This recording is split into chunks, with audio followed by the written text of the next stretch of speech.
Hello, my name is Isabel Matriosan, and I've been admitted into the University of Toronto for Life Sciences, and I am a girl. I have been lucky enough to not experience extreme discrimination due to my gender, as my environment was very inclusive growing up and encouraged female contributors. However, this early environment changed as I grew older and became more exposed to the real world. I've always had a passion for psychology and tried to independently learn as much as I could from the internet. But it was in 11th grade that I decided to go to school for neuroscience specifically. It was when I started learning more about neuroscience that I noticed the lack of female role models in the field.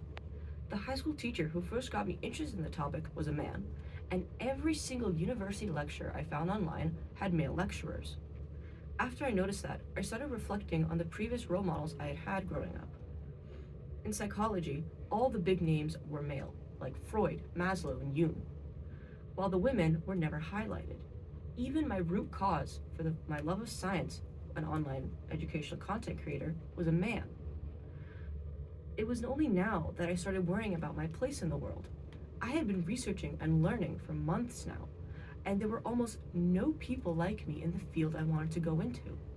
Was it even possible for me? Am I really good enough to not only overcome the difficulties of the field, but the discrimination that came with it? Should I just quit? These were the thoughts that scared me, that made me want to give up. However, as I kept searching online, I found one YouTube video where someone was interviewing a person in neuromonitoring. This person was a Black woman, the first woman I had seen in my research so far. The video had very few views, but it inspired me, knowing that if a woman was able to achieve this much, why can't I?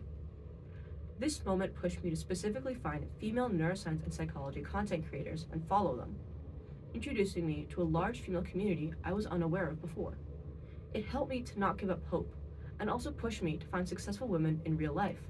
I went to U of T events and pushed through my awkwardness and fear to talk to any neuroscience students I could find.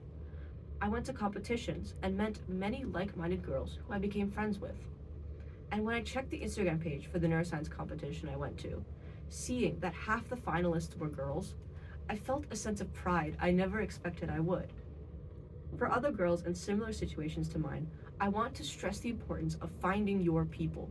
Not just other women or girls, but other people in your position, the field you want to go into, the struggles you're going through.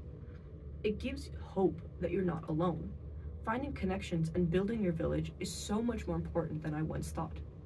Along with that, make the effort to meet people in person, not just online. In-person connections result in more eustress, or helpful stress. This strengthens your character and makes you stronger in the end.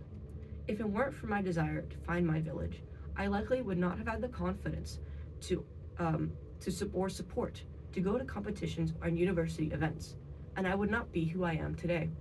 So don't give up, and always have hope. It will be there once you find it.